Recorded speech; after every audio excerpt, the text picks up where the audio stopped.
Hello, నేను మీ CS రావు. ప్రకాశం జిల్లా రాజకీయాలు రోజు రోజుకి మలుపులు తిరుగుతున్నాయి. తాజాగా చెవిరెడ్డి భాస్కర్ రెడ్డి, బాలినేని శ్రీనివాసరెడ్డి ఇద్దరు ఒకటయ్యారు. వాళ్ళు దర్శికి వెళ్ళి ఒక ప్రత్యేకమైనటువంటి మీటింగ్ను కూడా పెట్టుకున్నారు. ఇప్పటి వరకు నడిచినటువంటి వ్యవహారం మొత్తం కూడా ఇప్పుడు పాజిటివ్ కోణం నుంచి వెళ్ళిపోతుంది వైఎస్ఆర్ కాంగ్రెస్ పార్టీకి. అక్కడ బాలినేని శ్రీనివాసరెడ్డి మాజీ మంత్రి, ఆయన మొత్తం చక్రం తిప్పుతూ ఉన్నారు. గతంలో ఏ విధంగా రాజకీయాలను ఆయన నడిపారో అదే తరహాలో ఇప్పుడు రాజకీయాల్ని నడపబోతున్నారు. మాగుంట శ్రీనివాసరెడ్డిని చాలా నైస్గా తప్పించేశారు. దానికి ప్రధానమైనటువంటి కారణం బాలినేని శ్రీనివాసరెడ్డి అనేది అక్కడ వినిపిస్తున్నటువంటి టాక్. దీని మీద ప్రకాశం జిల్లా నుంచి మా ప్రతినిధి కొండలు మరింత సమాచారాన్ని అందిస్తారు. ప్రస్తుతం ఫోన్ లైన్లో ఉన్నారు. సో ఫోన్ లైన్లో ఉన్నటువంటి కొండలను అడిగి మరింత సమాచారం తెలుసుకుందాం. కొండలు, నమస్తే. సో ప్రకాశం జిల్లా రాజకీయాలు కొంత విచిత్రంగా మారిపోతున్నాయి. గతంలో బాలినేని శ్రీనివాసరెడ్డి అసహనంగా ఉన్నారు, వైఎస్ఆర్ కాంగ్రెస్ పార్టీ నుంచి కూడా వెళ్ళిపోతారనే ఒక వార్తలు అప్పటే వచ్చినాయి. కానీ వాటన్నిటికీ తెరదించుతూ ఇప్పుడు మారిపోయినట్టు కనిపిస్తుంది. ఈ మార్పు కనిపిస్తుంది అక్కడ. అవును, ప్రకాశం జిల్లా రాజకీయాలు అనేవి కూడా గత నెల రోజులుగా మార్పు ఎంత వస్తున్నాయండి. ఎందుకంటే మొదట బాలినేని శ్రీనివాసరెడ్డి అక్కడ ఒంగోలు కాదని గిద్దలూరు అని కొద్ది రోజులు, మార్కాపురం అని కొద్ది రోజులు అట్లా ఆడుతూ వచ్చారు. అయితే మాగుంట శ్రీనివాసరెడ్డి ఎంపీగా ఒంగోలు ఇస్తేనే నేను పార్లమెంట్ పోటీ చేస్తానని భీష్మించుకొని కూర్చోవటం తోటి కొంత ప్రతిష్టంభన అనేది నెలకొంది. కానీ ఎటుకేలకు మాగుంటకి లేకపోయినా కూడా అంగీకారం అయ్యే పరిస్థితుల్ని వైసీపీ నాయకత్వం తీసుకొచ్చిందంటే చివరికి ఒంగోలులోనే అతను మాగుంట శ్రీనివాసరెడ్డి లేకపోయినా కూడా పోటీ చేసేందుకు ప్రస్తుతం అయితే సిద్ధంగానే ఉన్నాడు బాలినేని వాసు. ఇక్కడ ఒక ట్విస్ట్ ఏంటంటే కొండలు, బాలినేని శ్రీనివాసరెడ్డి నిజంగానే మాగుంట శ్రీనివాసరెడ్డి కోసం జగన్మోహన్ రెడ్డి మీద ఒత్తిడి తీసుకొచ్చారా, లేదంటే ఆయన నైస్ గా తప్పించేటువంటి ప్రయత్నం అని చెప్పి అనుకుంటున్నారా? అది మనం పూర్తిగా నమ్మటానికి కూడా లేదండి. ఎందువల్లంటే బాలినేని వాసు మొదటి నుంచి కూడా అక్కడ ఒంగోలు వేయకుండా తెలుగుదేశం వైపు సంప్రదింపులు జరుపుతున్నారనే వార్తలు కూడా వచ్చాయి. కానీ ఏంటంటే ప్రస్తుతం మళ్ళీ ఏదైనా ఇబ్బంది పెడతారనే ఉద్దేశంతో మరి బాలినేని వాసు కూడా అదే మాదిరిగా కొంచెం అట్లా ఎన్నికల నోటిఫికేషన్ వరకు నటిస్తూ ఉన్నాడా, లేకపోతే నిజంగానే సర్దుకొని పోయి పోటీ చేస్తాడనేది ఇంకా పూర్తిగా తెలియరాలేదు.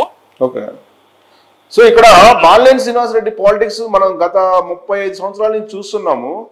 ఇక్కడ ఇప్పుడు అక్కడ దర్శికి సంబంధించిన ఎమ్మెల్యే ఎంపిక విషయంలో కానీ, ఎర్రగొండపాలెంకి సంబంధించిన విషయంలో కానీ, లేదా కొండేపి విషయంలో కానీ మొత్తం తనకు సంబంధం లేకుండా జరిగాయని చెప్పి ఆయన మీడియా ముఖంగా అనేక సందర్భాల్లో అసహనం వ్యక్తం చేశారు. ఆయన ఇదంతా కూడా నిజమేనా, లేదంటే ఆయన ఆడినటువంటి ఒక రాజకీయ గేమ్ అనుకోవాలా? గతంలో బాలినేని శ్రీనివాసరెడ్డి గారంటే జిల్లా మొత్తం కూడా మోనోపోలీగా ఉండేవాడు. ఆయన అనుమతి లేని ఏది కూడా జరిగే పరిస్థితి నుంచి ఇవాళ కేవలం ఒక నియోజకవర్గానికే పరిమితం అయ్యే పరిస్థితికి వైసీపీ అధినాయకత్వం బాలినేని వాసుని కుదీకరించింది. ఎందుకంటే సీట్ల విషయంలో కూడా ఎక్కడ ఆయన అభిప్రాయం అనేది తీసుకోలేదు. గతంలో ఇప్పుడు మన ఎర్రగొండపాలెం నుంచి కొండేపి మార్చే విషయంలో కానీ, సంతరాతులపాటి విషయంలో కానీ ఎక్కడా కూడా బాలినేని వాసు యొక్క అభిప్రాయం కానీ ఏమీ లేదు. అందువల్ల ఏంటంటే వాసు మీద కూడా గత 2 సంవత్సరాలుగా అతను మంత్రివర్గం నుంచి తొలగించినప్పటి నుంచి కూడా జగన్ చాలా విముఖంగా ఉన్నాడు. ఎందుకంటే మంత్రివర్గం నుంచి తీసేసినప్పుడు కొంత ఈయన జగన్ మీద ధిక్కార ధోరణి ప్రవర్తించాడు. ఆ రోజు నుంచి కూడా ఇతను కొద్దిగా డౌన్ ఫాల్ స్టార్ట్ అయింది అనేది ప్రజలు అనుకుంటున్నారు. అందువల్ల ఏంటంటే జగన్ దేన్నైనా సహిస్తాడు, కానీ తనకు ఎదురు తిరిగిన వాడిని ఉంచుకోవటం అనే దానిలో విషయంలో సహించలేడు.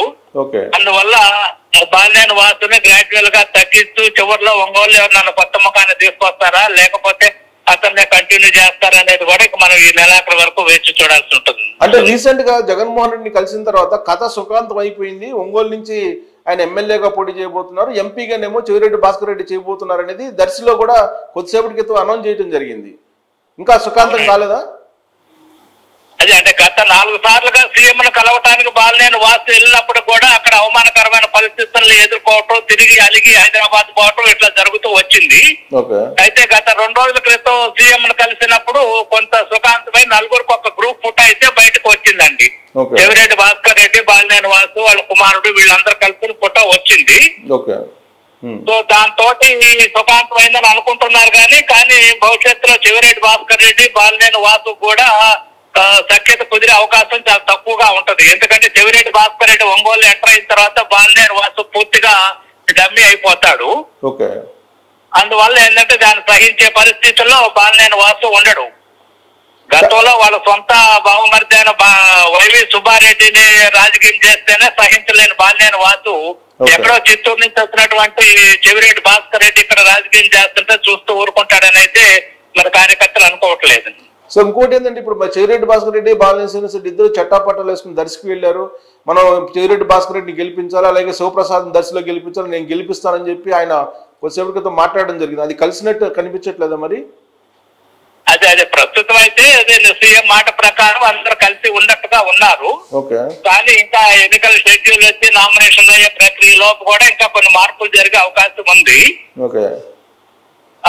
ఇప్పుడు కందుకూరు విషయంలో మాగుంట మైదారెడ్డి గాని, ఇక్కడ మాగుంట శ్రీనివాస్ రెడ్డి గాని వీళ్ళందరూ అయిపోయిన తర్వాత కొద్దిగా ఒంటరిగా మిగిలే అవకాశం ఉంది బాలినేని శ్రీనివాస్ రెడ్డి గారు. సో ఇంకోటి ఏంటంటే వినిపించేది ఏంటంటే బాలినేని శ్రీనివాస్ రెడ్డి తాను అనుకున్నటువంటి అసెంబ్లీ సెగ్మెంట్ నుంచి పోటీ చేస్తున్నారు, అంతవరకు సక్సెస్ అయ్యారు. సెకండ్ స్టెప్ ఏంటంటే చెవిరెడ్డి భాస్కర్ రెడ్డి చివరి నిమిషంలో ఒంగోలు నుంచి తప్పించి ఆ ప్లేస్లో బాలినేని కుమారుడు ప్రణీత్ రెడ్డిని ఎంపీగా పోటీ చేపిస్తారు అని చెప్పి అదొక టాక్ కూడా వినిపిస్తుంది. అది నిజమేనా? లేదు, బాలినేని ప్రణీత్ రెడ్డి ఎంపీగా పోటీ చేసే అవకాశాలు చాలా తక్కువగా ఉన్నాయండి. ఎందుకంటే అతని మీద పెద్ద ఇదిగా లేదు, ఒకేసారి ఇద్దరికి టికెట్లు ఇచ్చే పరిస్థితి అయితే లేదు. ఎమ్మెల్యేగా ఎంపీగా ఒకే కుటుంబం నుంచి. కాబట్టి చెవిరెడ్డి భాస్కర్ రెడ్డికి ఒంగోలు పార్లమెంట్ నుంచి ఇచ్చే అవకాశం ఉంది. ఎందుకంటే ఆల్రెడీ పార్లమెంట్ ఇన్ఛార్జిగా కూడా పెట్టారు కాబట్టి అతన్నే కంటిన్యూ చేసే అవకాశం ఉంది. ప్రణీత్ రెడ్డికి ఎంపీకి ఇచ్చే అవకాశం చాలా తక్కువగానే ఉన్నాయి. అంటే ఒక కుటుంబానికి ఒకటే టికెట్ అనేది లేదు కదా. జగన్మోహన్ రెడ్డి ఇప్పుడు బొత్స సత్యనారాయణ విషయంలో తీసుకుంటే కనుక బొత్స సత్యనారాయణ మేనల్కి ఇచ్చారు, ఆయన భార్యకి ఇచ్చారు, ఆ కుటుంబంలోనే నలుగురికి ఇచ్చారు ఆల్మోస్ట్. సో కాబట్టి ఎక్కడైతే అభ్యర్థులు కొరత ఉందో లేదా గెలుపు కోసం ఆయన ఐపాక్నే నమ్ముకుంటున్నారు, ఐపాక్ సర్వేలో నమ్ముకుంటున్నారు. ఇప్పుడు తొలి నుంచి కూడా బాలినేని శ్రీనివాస్ రెడ్డి ఏంటంటే ఒంగోలు అసెంబ్లీ నుంచి ప్రణీత్ రెడ్డి ఆయన కుమారుడిని ఎంపీగా తను పోటీ చేయాలనేటువంటి ఆలోచన ఉంది అని చెప్పి జగన్మోహన్ రెడ్డి చెప్పినప్పుడు అక్కడి నుంచే కదా కొంచెం తేడా వచ్చింది. అవును, వాస్తవంగా బాలినేని శ్రీనివాస్ రెడ్డి ఎంపీగా వేసి వాళ్ళ కుమారుడిని మార్కాపురం గానీ గెదులూరు గానీ ఎమ్మెల్యేగా పెట్టాలనేది ఒక ఆలోచన ఉన్నది మొదట్లో. కానీ ఇప్పుడు బాలినేని శ్రీనివాస్ రెడ్డి ఒంగోలు ఎమ్మెల్యేగా అయిన తర్వాత వాళ్ళ కుమారుడు అనేది ఇప్పుడు ఎక్కడా కూడా ఇక్కడ ప్రస్తావన రాలేదండి. అవకాశం చాలా తక్కువగా ఉన్నది. సో ఇప్పుడు ఏంటి అల్టిమేట్ గా ఇప్పుడు ఒంగోలులో ప్రకాశం జిల్లాలో నాట్ ఓన్లీ ఒంగోలు ప్రకాశం జిల్లాలో టోటల్ గా వైఎస్ఆర్ కాంగ్రెస్ పార్టీలో ఉన్నటువంటి క్లడ్జెస్ ఇంటర్నల్ క్లడ్జెస్ అన్ని కూడా సమసిపోయాయి అనుకోవాలా, లేదంటే అవి కేవలం తాత్కాలికం అనుకోవాలా? లేదు, సమస్య పోలేదండి. ఇంకా రానున్న రోజుల్లో ఇంకా కూడా ఎక్కువ అయ్యే అవకాశం ఉంది. ఎందుకంటే ఇప్పుడు నియోజకవర్గాలు మార్చడం తోటి ఎక్కడికక్కడికే అందరు కూడా ఇది ఉన్నారు. ఇప్పుడు దర్శిలో కూడా అలాగనే సమస్య ఉంది, సంతనతుల పాటు ఉన్నది, కొండెప్పి, గిద్దలూరు, ఒక పక్క అన్న రాంబాబు, వాళ్ళ అన్ని నియోజకవర్గాల్లో కూడా ఎక్కడ ఇది అనేది వైసీపీకి సాఫీగా జరిగే పరిస్థితులు అయితే కనిపించట్లేదు ప్రజెంట్ ఉన్న పరిస్థితుల్లో. సో ఇప్పుడు అక్కడ ఇన్ఛార్జ్ గా ఉన్నారు కదా, ఇన్ఛార్జ్ గా సాయిరెడ్డి ఉన్నారు.